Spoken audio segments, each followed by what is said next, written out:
Nu ką, sveikučiai, aš esu Gaudis, jūs žiūrite dar vieną epizodą iš mūsų kelionės.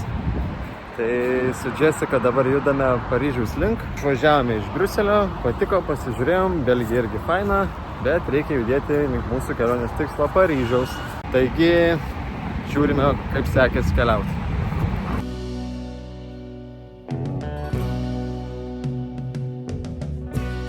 Matas, kad kelioninis automobilis, dar ne kartą neplovau, bet buvom patekę į lietų, tai lietutis biškutį apiplovė mašiną. Bet va Matas įstabdžia apnašos ant ratlankių. Visas diskas pajuodavęs. Na tai gerai, Matas, kad naudojama pagal paskirtį. Su būgniniais stabdžiais tai labai smagu. Jokių stabdžių apnašų, nieko nėra. Gražu, o šiaip tai lietutis visai neblogai nuploja mašiną, sakyčiau. Dar nepasakau, kas yra Šnekutis. Tai visi Vilniečiai turėtų apsilankyti Šnekučio alaus bare. Anksčiau buvo 3 barai, dabar likęs yra 1. Įmesiu adresą, kurioje vietoje jis yra įsikūręs. Tai kas man patinka, jog jie gamina savo alų ir tas alus yra unikalus. Ir tai sakau ne dėl to, jog jie yra mano rėmėjai ir kad tai turiu pasakyti, bet iš tikrųjų, savo pačią praktikos galiu pasakyti, jog alus yra išskirtinis, tikrai yra skanus. Man Šnekutis nekartą davė paragauti ir vyšnio alaus, ir savo kitokį, ir sako, imti nusiveš namo, paragauk, daug žmonai paragauti. Tai tikrai va tokia va rekomendacija, būtinai užsukite. Taip pat, kas labai įdomu, šie turi labai jaukų barą ir minus pirmam aukšte, tai yra pažemė, turi salę, kurioje galima švęsti gimtadienius. Tai pavyzdžiui, aš savo gimtadienius mėgstu švęsti bare, nueinu į barą, ten su Hebra pasilinksminu ir panašiai, po to varom į kažkokį tai klubą.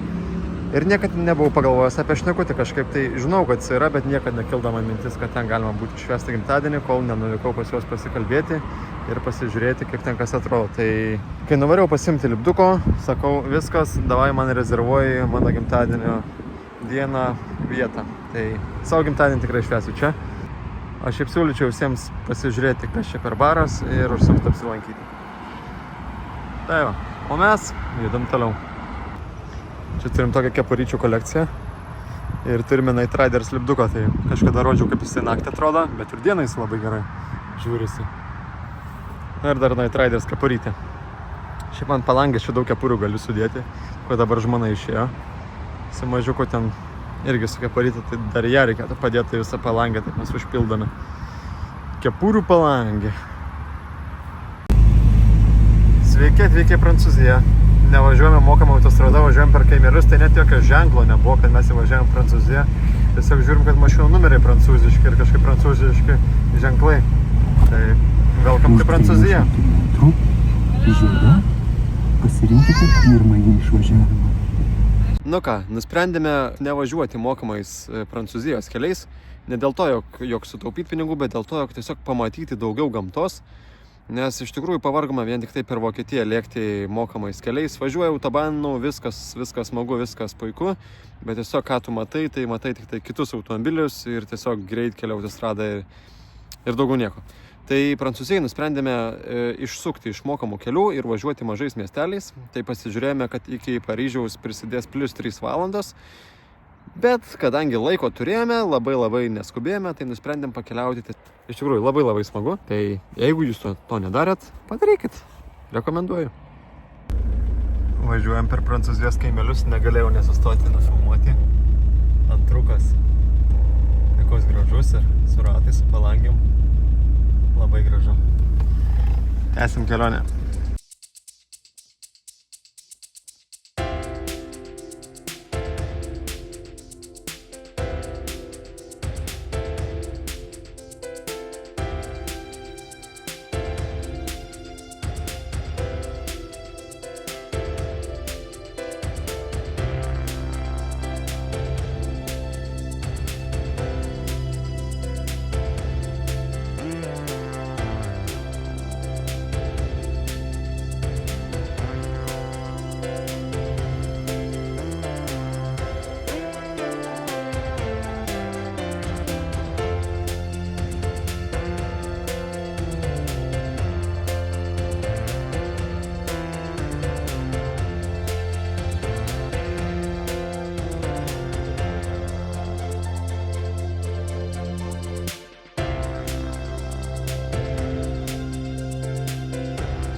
like žemyn, aukštyn, žemyn, aukštyn, žemyn, aukštyn, žemyn, aukštyn.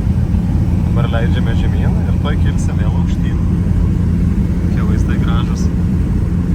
Tęsime atsakymą į komentarus rubriką, ar ne rubriką, ar kaip čia pavadinti, skyrių, neskyrių, tradicija, nu žodžiu, tradicija.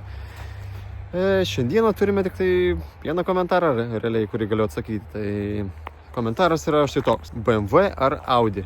O šiaip tai nesu kažkokios nuomonės, tokios neturiu nusistatymo nei ten, nei ant vienos markės, nei ant kitos. Kai žiūrėjote pirmosius kanalus, tai žinote, jog prieš kelionę turėjau Audi TT. Važiuoti greitai?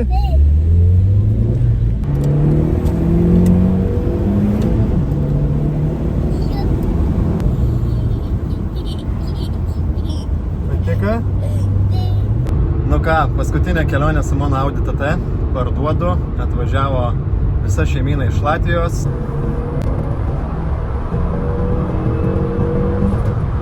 Kurią pardaviau likus, dabar galvoju, turbūt, kad net mažiau negu savaitę iki kelionės. Tai turėjau ir Audi, turėjau ir BMW, ir ne vieną BMW turėjau.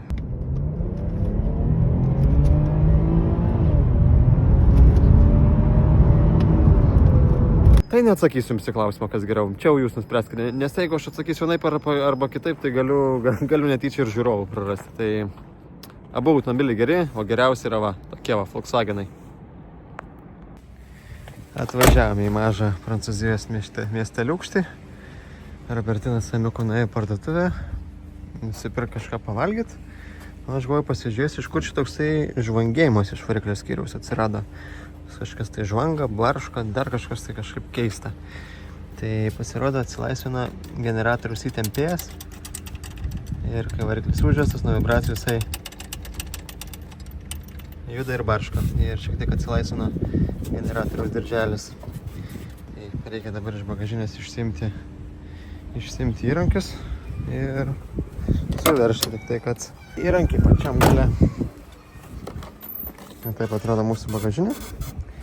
O įrankiai yra ten va, tolokai taip.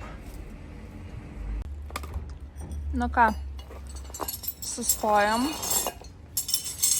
Prancūzijos miestelyje. Aš jau užpamau ir lygiai tą patį sakiau.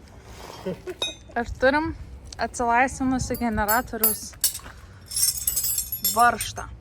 Tai reikėjo išsikraustyti visą bagažinę. Ir dabar Gaudis renka įrankius. Mes apsipirkom šiek tiek užkasti. Emilis labai nenuotaika, kad mums reikėjo sustoti ir išlipti. Bet reikia kažką daryti. 1-2 ir bus sutvarkyta. Nu va, suremontuota. Nu kaip suremontuota. Pasirodo atsilaisvino generatorius tempėjas dėl to, jog šitas varžtukas, kuris priveržė generatorius tempėją, būtent veržlytė, yra prasisukusi, tai jos negali pilnai užveržti. Tai aš vos pajudinau, tai susėdo generatorių žemyn iš viso, vos tas dirželis nenukrito, tai gerai, kad laiku išgirdau tą barškėjimą, sustojom pasižiūrėti. Tai atsisukau generatorių, atlaisvinau, sukėliau į viršų, kiek reikėjo, su įtempėju, kiek galėjau paveržiau, užveržti aš jau nebegalėjau, nes jau prasisuka. Tai įveržiau tiek, kiek turi būti, šitą prisukau generatorius varžtą maksimaliai, kad laikytųsi. Ir tuomet geriausias išradimas yra zeteškės. Tai zeteškės kaliau vieną per čia, kitą prie teliko, sutraukiau ir viskas, generatorius niekur nepabėgs iš savo vietos ir galim važiuoti toliau. O tada Paryžiuje tiesiog reikės nusipirkti tą veržlytę, kuri prasisuko, ar pasikeisti. Tai, žodžiu, toks ir gedimas čia, jeigu iš vis galima pavadinti gedimą čia. Smulkmena visiška. Tai viso, dedamės daiktus, kraunamės ir lekiam į Paryžių, nebedaug liko.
Sugalvau prikoliumberį padaryti.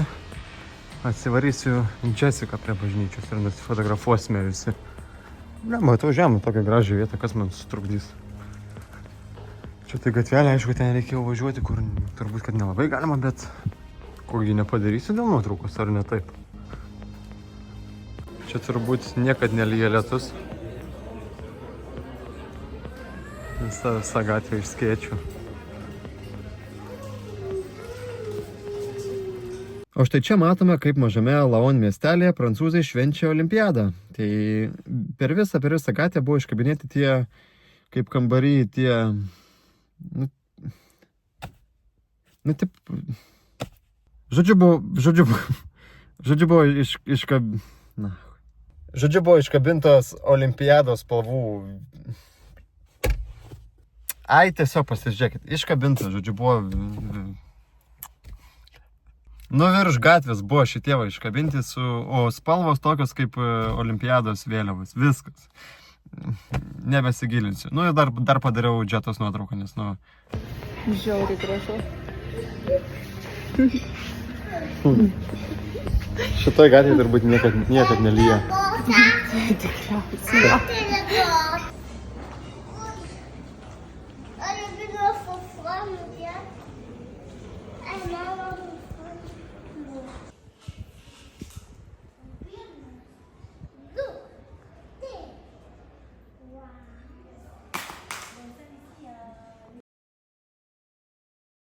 Štai taip prancūzai laukia olimpinių žaidynių. Pasikabinę olimpinių žiedus vidury miesto. Labai gražu. O kokie potyriai? Žiauriai gražu. Nuoširdžiai tai tas tais skėčiais, tai buvo wow. Tiesiog kaip svajonių išsikėlimas, sakyčiau. Tarsi pasakojasi. Bet ir čia labai gražiai padarė čia. Kaip aš suprantu, pasipuošė olimpiniam žaidynėm, nes čia olimpiniai žiedai. Tokios pats spalvos ir visa gatvė va. Tokia žiauriai graži vieta. Ir ten dar gale kažkas tai yra, reikia irgi nueiti susižiūrėti. Žodžiu, einam pasivaikščioti aplink miestą, pažiūrėsim, ko čia dar yra gražaus. Paryžių būsim tikriausiai rytoj. O tada atsivarysime džetą ir pafotkinsime. Nelabai neįstinka, bet atsivarysim.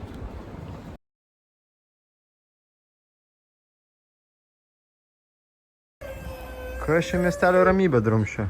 Šitas žiogas, su kuo tu čia gazuoji?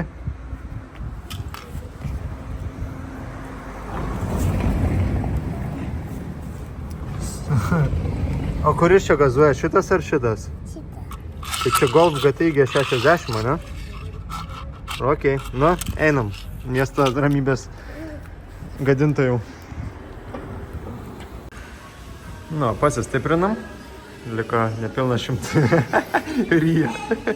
Liko nepilna šimtukas iki Paryžiaus, o Emiliukas va ten kažkur. Ėmiau, pamojuok! Su golfu žaidžia. Net ledų kokteilį jam nereikia. Bet ir ta varija kemša. Aš irgi pavalgysiu.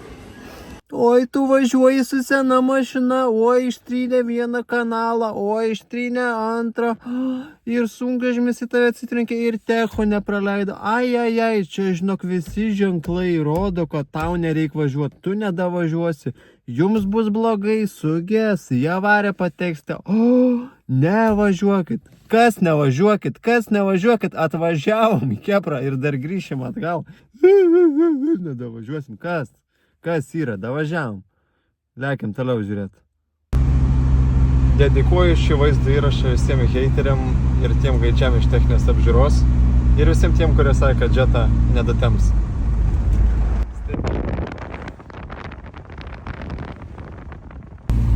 Eifelio bokštas tiesiai prieš mus. Ir ką jūs mums?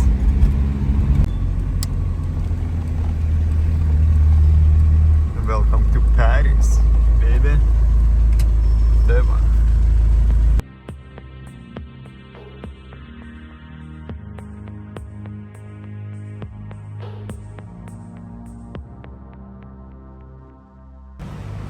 Ką, 10 ryto, reikia persistatyti mašiną, nes Paryžių parkingas nuo 8 vakaro iki 9 ryto nemokamas. Aš užsiparkau dar 1 valandą papildomai, bet ta 1 valanda man kainuoja 4 eurus.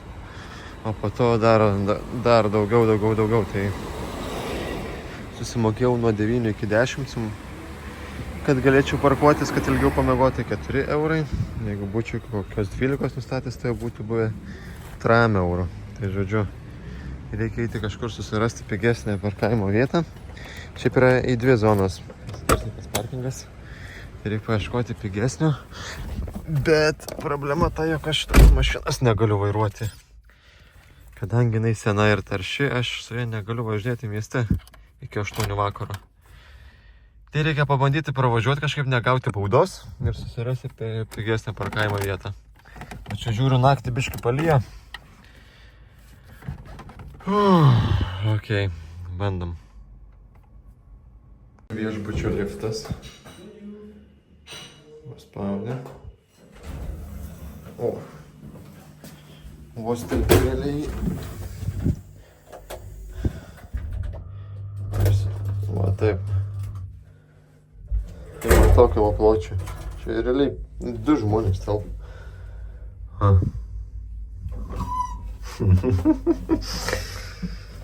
Normaliai. Tai čia lagaminą įsidėjome. Nebeatsidarė duris, nes tiesiog lagaminas su tokio pločio ir atsirėmė į duris ir nebegalėjo atsidaryti. Tokia klaustrofobija biškučiuko. Kaip seno truliko duris atsidaro. Tada pastumė ir volia.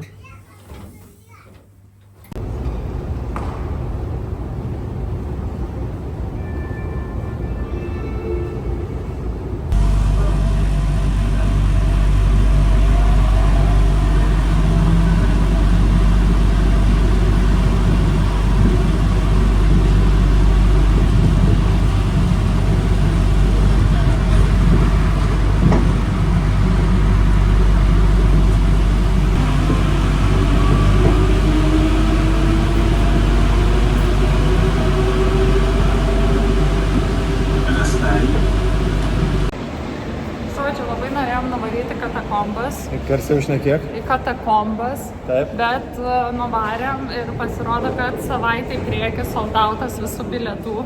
Ir ten žmonių eilė stovi po 50 žmonių tam, kad nusipirk bilietus kitai savaitei. Gavos taip, kad mes su metro pravažiavom per visą miestą. Per visą miestą, pavalgėm McDonald'e ir dabar važiuojam atgal.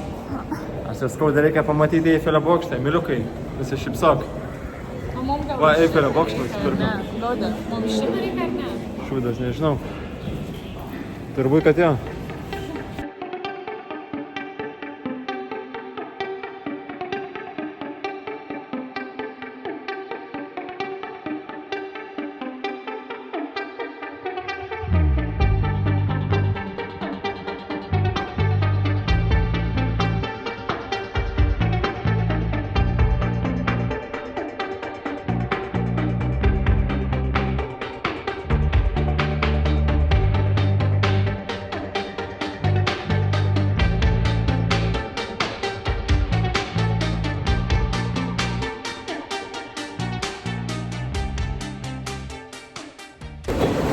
Kokie potyriai? Pavargę nuo važiavimo. Pavargo nuo važiavimo. Mes dar tik pradedam keliauti. Pažiūrėkite tramvajai su ratais. Ne per bėgusią varo su ratais. Kaip įdomiai. Kur tas Nelimbos gazilinkį apačiu. O, Paryžių ir tokių galima sutikti. Eksponatų. Pirmukas. Ką? Jo, pirmukas, kabrikas. Labai nice. Einam prie Eifelio bokšto. O, turim Zikrą. Ir jau apdaužytas naujas modelis, o veidrodėlis nukaltas. Nu, žodžiu, paryžietiškas variantas. A, ne Zikras, lyg ant Kau. Na, bet tas pats vedamas. Mes žingsniuojam link Eifelio bokšto, nes pagrindinis kelias uždarytas, tai reikia per aplinkų eiti.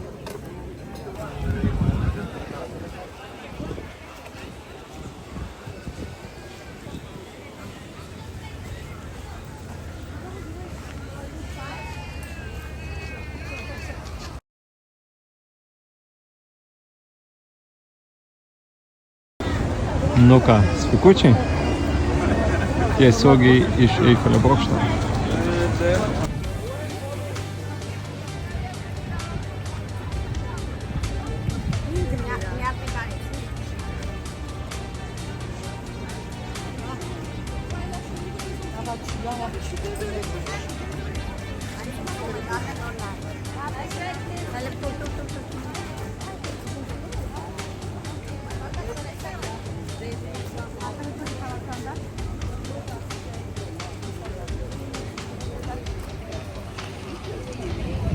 sustojom.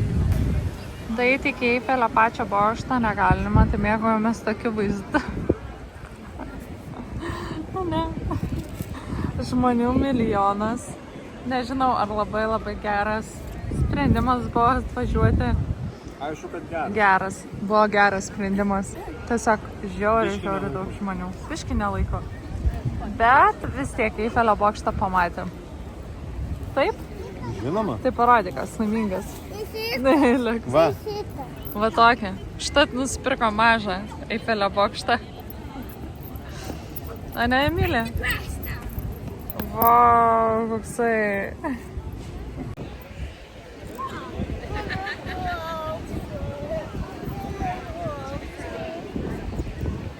Va kiek žmonių. Žiauriai daug. Nu gerai, visgi praėjom, bet oho, koks čia vėlis.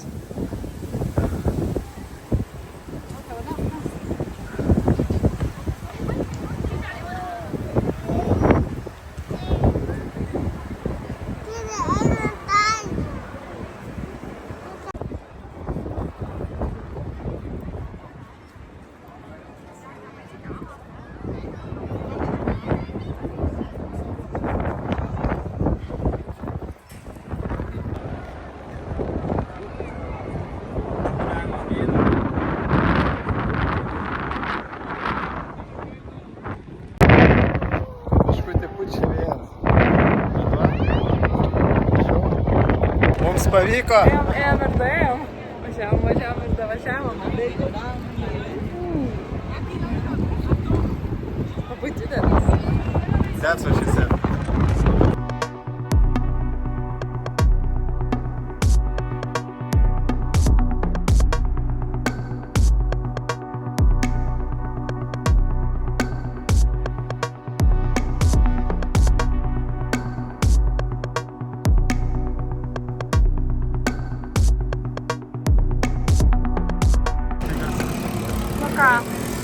Pamiegojom pietų miego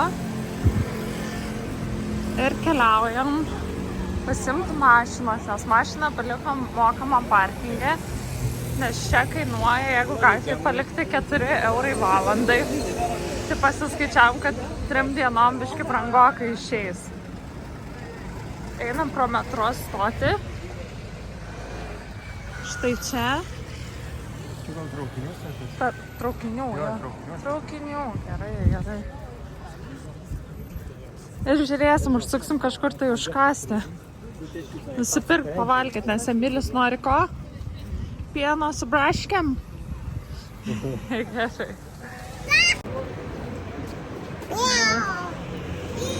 Keliaujam. Aš apsirengiau taip baltai ir stilingai. Aš geltonai. Gaudis geltonas, o Emilis tai iš viso gaudis aprengia. Nesuderintai. Nebeturim švarių rūbų, reikia išsiskalbti. Jo, reikia, matėm kažkur tai, kad yra vieta, kur galima išsiskalbti rūbus, tai keliausim ir tenai susidėsim. Kad tu čia filmuoji, krūtinį mano? Taip, papus. O, žiūrėk. Nu va, Prancūzijos aktualijos. Žmonės tiesiog miega.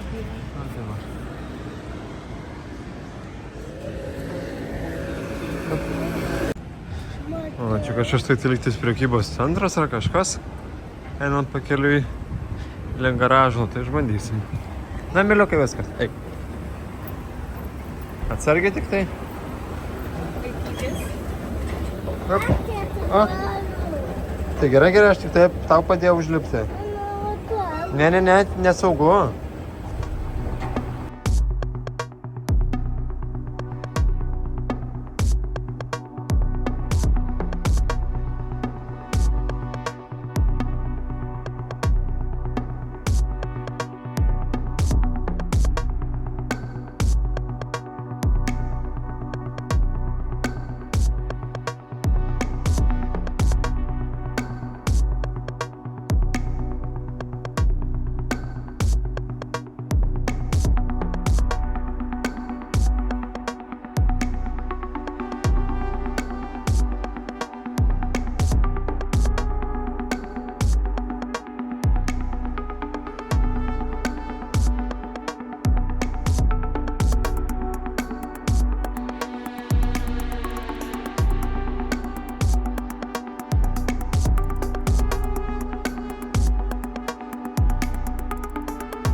važiuojam prie Luvro.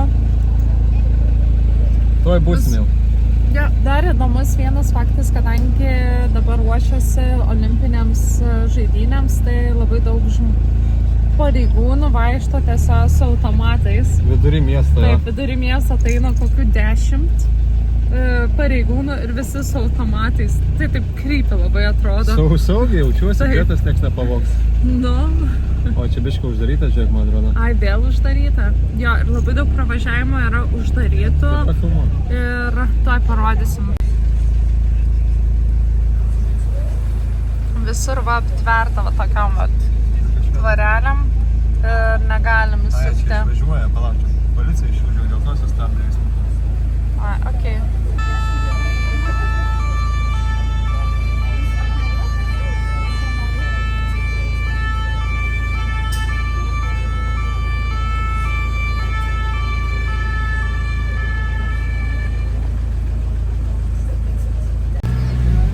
Negalim bevažiuoti, nes neturim specialaus paso. Yra kažkokie tai pasai, su kuriais tik tai praleidžia. Tai sėda. Nieko, turim labai gerą lemą. Nieko, turim labai gerą transporto priemonę, tai yra savo kojas. O taip. Dar geresnė transporto priemonė yra Jetta mūsų. Nu taip, nu faktas, va. Žiūri gražu, visur. Labai keista, kad tos gatvelės tokios, nu, excited visi esame. Mane, Emilė? Tavo Malta excited? Laiminga? Daug kur negalim privažiuoti, paliko mašiną taip va. Biškantį važiavimą, bet... Ai, bet, Robė, čia geltona juosta. Mes... Va taip, žodžiu, pasistatėme. Jeigu šitas norės išvažiuoti, tai žopą. Ką daryti, mes biškai ant geltonos juostos. Bet nu nėra kur parkuoti, pravažiavam visą senamiestį.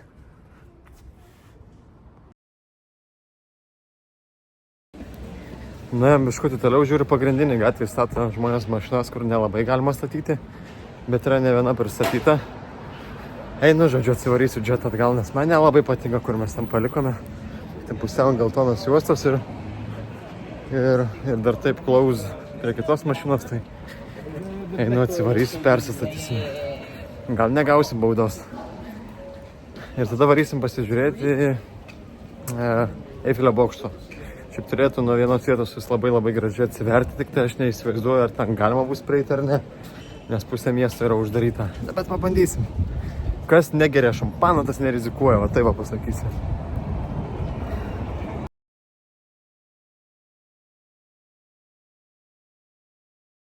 Gerai, perstačiau Jetą, bet dabar paėjom toliau, radau, kur iš tikrųjų galima statyti. Tai bėgo greitai pasimti, atsivešim, kol nieks neužimė vietos. Na va, buvom palikę čia, kur nelabai galima, bet dabar pavažiuosim, kur tikrai galima. O, na, žiūrėk, iš 5 kartų ir prisiparkuosim. Važiuojam, Jessica. Nu ką, valysimo. Čia tikrai galima. Einam susirinkti savo šeimynus. Žodžiu, situacija tokia, jog mes ten norėjom pasilipti, kad pamatytume Eifelio bokštą. Bet viskas yra aptverta ir nieko neįleidžia, reikalingas specialus pasas. Reikia užpildyti formą pirų puslapį ir patvirtinant teoriškai per 24 valandas. Ir va, dabar Robertina bando gauti tą pasą. Ir va, už tos varos niekas negali eiti, prie gražiausių vietų negali prieiti. Prie lankomiausių objektų negalim prieiti be paso. Tai pasą turėtų patvirtinti šiaip per 24 valandas. Bet užkalbinom kažkokį tai indosiką. Jisai pasakė, kad jo žmona gavo per 26 liktais valandas. O jisai jau jam praėjo 48 valandas ir jisai vis dar negavo. Ir tu nori pabendrauti? Jis sakyk kažką? Tai va mes ir jaučiamės. Negalim nueit pasižiūrėti Eifelio bokštą. Šudina situacija, nu come on. Tai žodžiu, ne pats tinkamiausias laikas dabar, ne pats tinkamiausias metas dabar lankyti Paryžių, nes nieko negali daryti jame. Nu kaip, nu gali, bet jeigu nori kažką pamatyti gražaus, Jokinga tau. Matai, kad aš filmuoju, tau jokinga. Tai... Bent jau kažkam tai linksma. Kaip vat, tualetai vidury miesto. Paukšt užsidaro. Nuėjom ir liukas įsiu padaryti. O mes tai tą vaizdą norim pamatyti, jo. Tuts, tururururuts. Emiukai, ar patinka?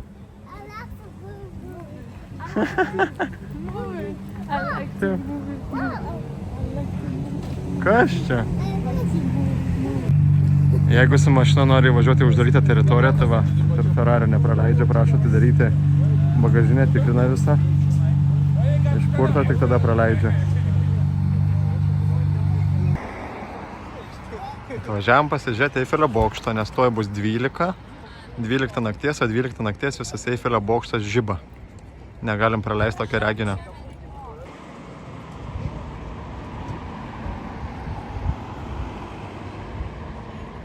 Nu ką, pradedam filmavimą. Jis toj pradės žibėti. O! Ir vieną kartą tik tai per parą, lygiai 12 nakties, 5 minutės jisai žiba. Pats gražiausias vaizdas. Kaip nice.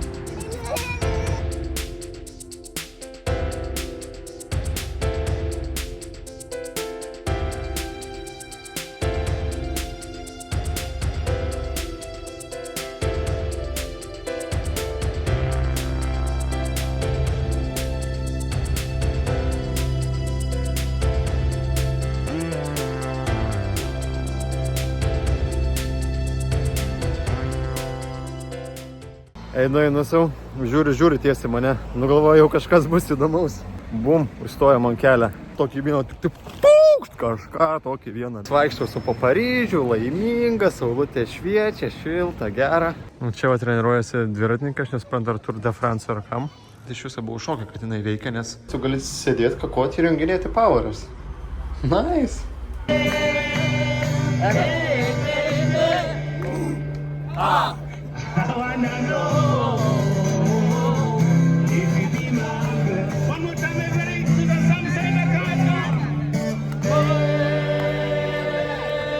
Jeigu jau peržiūrėjote visą seriją, paspauskite like ant vaizdo įrašo, nepamirškite prenumeruoti kanalą, nes man tai yra svarbu. Jeigu norite, parašykite komentarą, į kurį galėsiu atsakyti. Ir susimatome kitoje serijoje bevaikščiant po Paryžių.